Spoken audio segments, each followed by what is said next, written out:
Bonjour à toutes et tous et bienvenue sur la chaîne de Gomme de Crayon. Je suis ravie de vous retrouver aujourd'hui sur ma chaîne et j'ai envie de vous parler tube d'aquarelle. Alors bien sûr je ne parlerai pas des godets, mais de toute façon la composition du produit qui est à l'intérieur est le même puisque nous allons parler d'aquarelle, de couleurs, non pas de composition de chimisme parce que ce serait loin d'être à ma portée, mais de tout ce qui peut intéresser un peintre aquarelliste. Alors en fait j'étais en train de préparer une vidéo sur la couleur verte qui fait souvent peur aux peintres, qu'ils soient aquarellistes ou peintre à l'huile ou etc. Donc j'étais en train de préparer ça et puis bien entendu je théorise un petit peu mon sujet parce que moi je peins sans trop réfléchir parfois, mais j'ai besoin de réflexion lorsque je vous explique quelque chose. Et donc je me suis quand même rendu compte qu'il fallait avant tout peut-être parler de l'aquarelle en général. Et surtout, comment apprendre à lire son tube d'aquarelle, surtout bien sûr quand on va en faire l'achat. Alors si on l'a déjà, c'est aussi intéressant de savoir ce qu'il y a dedans, mais c'est surtout intéressant aussi de savoir avant de l'acheter, ça évite de faire des erreurs. Ce que je voulais dire aussi, alors déjà avant de parler tube d'aquarelle, il faut déjà savoir que d'une marque à l'autre, bien sûr il y a des qualités différentes, hein. Je pense que dans l'idéal il faut quand même choisir des aquarelles extra fines. Mais d'une marque à l'autre, le nom de la couleur peut changer. D'où l'intérêt de comprendre comment ça fonctionne. Si vous regardez les nuanciers de différentes marques, vous verrez vite qu'ils n'ont pas tous le même nom. Alors en général, je ne pense pas me tromper, mais bleu de cobalt est utilisé par tous les fabricants de peinture, mais il y a des noms un petit peu composés qui font un petit peu plus commerciaux et que l'on ne retrouve pas suivant les différentes marques, donc on peut être un peu perdu. Donc qu'est-ce qu'il faut faire? Eh bien, il faut chercher dans sa couleur aquarelle le pigment qui compose la couleur aquarelle. Et c'est de ça qu'on va parler déjà pour commencer. Et ensuite nous parlerons du pourquoi c'est important de savoir le pigment qui est à l'intérieur de notre tube. Alors déjà qu'est-ce qu'un pigment? Un pigment coloré est une matière qui n'est pas soluble, qui ne va pas à la manière d'un sucre fondre dans l'eau, là dans notre sujet qui ne va pas fondre dans le liant, donc ça c'est le pigment. Et donc par ricochet, lorsque notre tube ne contient pas de pigment, il contient à la place un colorant qui lui par contre est soluble dans le liant, à la manière donc d'un sucre qui serait soluble dans l'eau. Mais dans mon sujet d'aujourd'hui, je ne vais pas parler des colorants puisque ce n'est pas ce qui intéresse un aquarelliste qui veut quand même faire du bon travail. On va le dire comme ça pour simplifier. Alors ensuite, lorsque vous regardez votre tube, n'importe quel tube ou un godet si vous avez un godet, il faut donc regarder, en général c'est à l'arrière, parfois c'est même tout petit, histoire de nous perdre un petit peu, mais sur l'arrière, donc vous avez marqué pigment, 2 petits points. Et donc qu'est-ce qu'il y a derrière? Eh bien il y a la référence de pigment. Alors cette référence de pigment on peut le trouver sur l'index des couleurs. Je vous mettrai le lien en dessous parce que notamment moi je l'ai trouvé en anglais, je pense même que c'est un site américain, bref, je vous mets le lien, ce sera beaucoup plus simple. Il faut un petit peu chercher quand même pour comprendre comment ça marche, mais disons que on peut retrouver, répertorier les index de couleurs, ce qui intéresse les fabricants de tissus, de vêtements, de tableaux, de tout ce que vous voulez bien. Je vous mettrai ça en lien. Donc vous regardez derrière votre tube et vous avez donc pigment de petits points, un pigment. Déjà, vous avez appris à reconnaître la lecture du tube. Alors pour exemple, je vais prendre un tube dont je ne me sers pas. Par exemple, donc c'est une couleur aquarelle de la marque Sennelier. Qui s'appelle donc cendre bleue.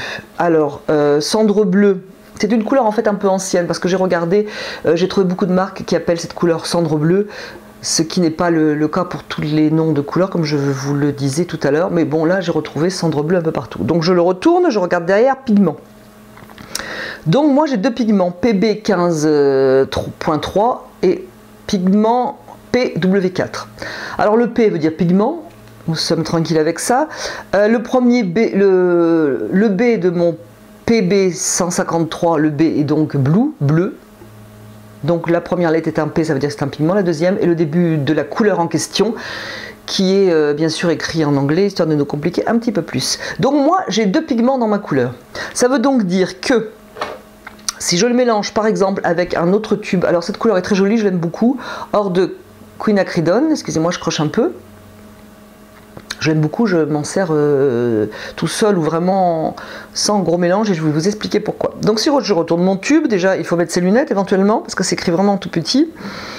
Donc qu'est-ce que j'ai? Pigment 2 points, PR101, PY150, PR206. J'ai donc 3 pigments. Ça m'indique que j'ai du pigment red, donc je dois avoir un peu de rouge, j'ai du pigment Y, donc j'ai un peu de jaune, et j'ai du pigment rouge à nouveau, 206, j'ai donc encore un petit peu de rouge, donc c'est automatiquement un orange qui tire un petit peu sur le rouge. Imaginons que je veuille faire un vert avec mon cendre bleu et mon or quadricridone.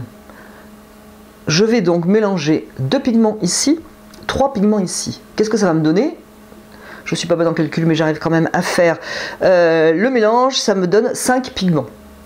Vous savez tous, je pense, ou si vous ne le savez pas, je vous le dis, qu'il faut quand même éviter le nombre de couleurs dans vos mélanges. Mais le nombre de couleurs ne voulant pas dire grand-chose, vu ce que contient un tube, il faut donc aussi éviter le nombre de pigments dans vos mélanges. Donc là, si je mélange ces deux, j'ai un vert qui va être très boueux, pour l'unique raison, déjà la première, il y en a d'autres, mais la première, c'est que j'ai quand même 5 couleurs dans mon mélange. Donc en conclusion, lorsque vous apprenez à lire un tube, et lorsque vous regardez le nombre de pigments qu'il contient, déjà dans vos choix avant l'achat, ça vous guide un petit peu sur ce que vous allez pouvoir faire avec comme mélange ou non. Donc moi j'aime l'or quinacridone, je m'en sers, à la limite il faut s'en servir pur ou vraiment mettre une unique couleur dedans qui aura elle aussi qu'un pigment. Donc si je veux faire par exemple un vert, puisque ça va être la vidéo qui suivra dans quelques temps, je vais choisir, si je veux faire un bleu et un jaune, je vais choisir un bleu qui a si possible un pigment et un jaune qui a si possible un pigment. Je n'aurai que 2 pigments. Ma couleur déjà a beaucoup moins de chance ou de malchance d'être boueuse. J'espère que mon explication jusqu'à là est claire et surtout si elle n'est pas claire, n'hésitez pas à me poser vos questions en commentaire. J'y répondrai et ça profite, j'espère, si mes commentaires peuvent profiter, ça profitera un petit peu à tout le monde. Donc après cette histoire de pigments que j'espère aura été claire pour vous, pour résumer, dans le doute que ce ne soit pas clair, pour résumer, si vous regardez derrière, il faut regarder le nombre de pigments qu'il y a. L'idéal étant bien sûr monopigmentaire. D'ailleurs, pour la petite histoire, je me suis rendu compte il y a quelques temps que mon vert émeraude, que je pensais monopigmentaire, ne l'était pas. Et c'est très dur à trouver, j'ai fini par vérifier et à chercher de partout sur internet. Alors il en existe, ils sont un petit peu cachés. Je crois que je vais en trouver peut-être, je ne sais plus dans quelle marque, mais en attendant sur vert émeraude véritable, je crois, et vert émeraude, non pas vert émeraude, mais vert véridian. Je vais creuser ça parce que je voudrais vraiment avoir un émeraude monopigmentaire. Donc, quittons un petit peu l'histoire des pigments, mais restons dans nos tubes. Qu'est-ce qu'il y a d'autre à regarder? Alors, c'est souvent un carré, mais ça peut être un rond aussi. Donc si le rond est vide, c'est que votre peinture est transparente. Si rond ou carré sont semi-remplis, ça veut dire que votre peinture sera semi-opaque. On pourrait dire aussi semi-transparent, mais on va dire semi-opaque. Et si il est totalement plein, ce rond ou ce carré, ça veut dire que votre peinture est totalement opaque.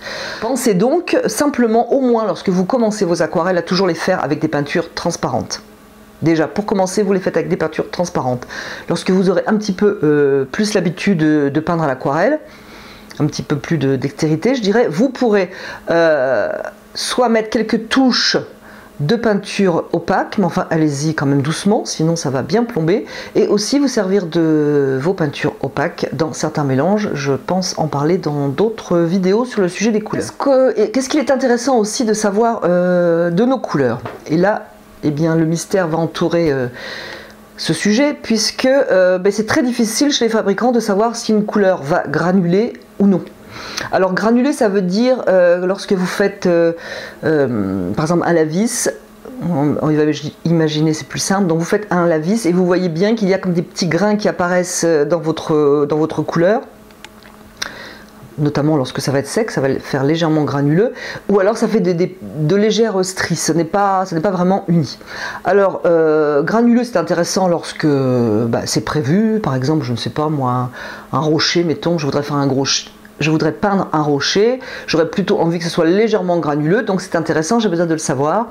Alors certains bleus de cobalt par exemple granulent et d'autres non. Donc soit vous le savez parce que vous avez un tube qui granule ou non, donc vous le savez. Mais si vous les cherchez chez les fabricants, c'est franchement difficile à trouver les couleurs qui granulent ou non. J'ai donc trouvé vraiment très peu de choses sur les couleurs qui granulent chez les fabricants. Sur le site des couleurs aquarelles, enfin de la peinture de la marque Daniel Smith, j'ai trouvé un moteur de recherche.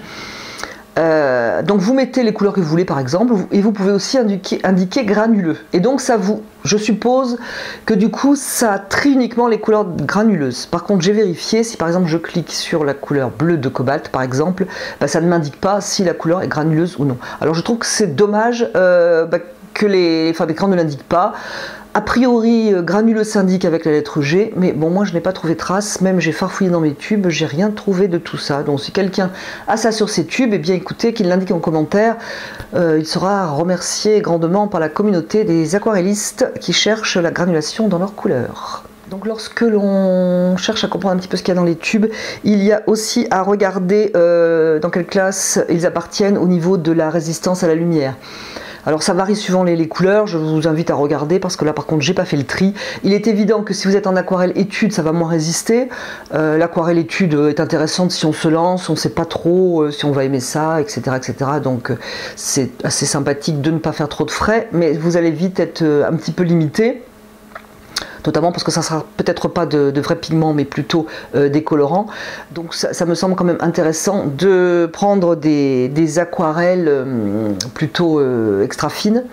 Et donc là, couleur par couleur, peut-être vérifier si les couleurs, si vos couleurs résistent à la lumière. Ça peut être intéressant si vous voulez que vos œuvres donc traversent le temps. Et je pense que quand on peint, on a un petit peu envie quand même que ça résiste à l'épreuve du temps et de la lumière. Je pense avoir fait le tour donc des lectures de nos tubes. J'en avais un petit peu parlé sur une autre vidéo en faisant des petits essais, etc. En montrant les tubes. Bon, j'ai préféré en parler avec vous. J'espère que cette manière d'aborder des sujets un petit peu plus techniques et pas toujours très amusants et clairs à comprendre, eh bien déjà pourra vous aider. J'espère que ça vous aura intéressé et puis que ça vous aura plu aussi d'écouter et de regarder cette vidéo. En attendant, je vous remercie de l'avoir regardé, de l'avoir écouté, et puis j'espère que ça va vous aider. Et j'attends vos remarques, commentaires, questions, florilèges d'interrogations en commentaire. Je vous remercie et je vous dis à bientôt sur la chaîne de Gomme de Crayon.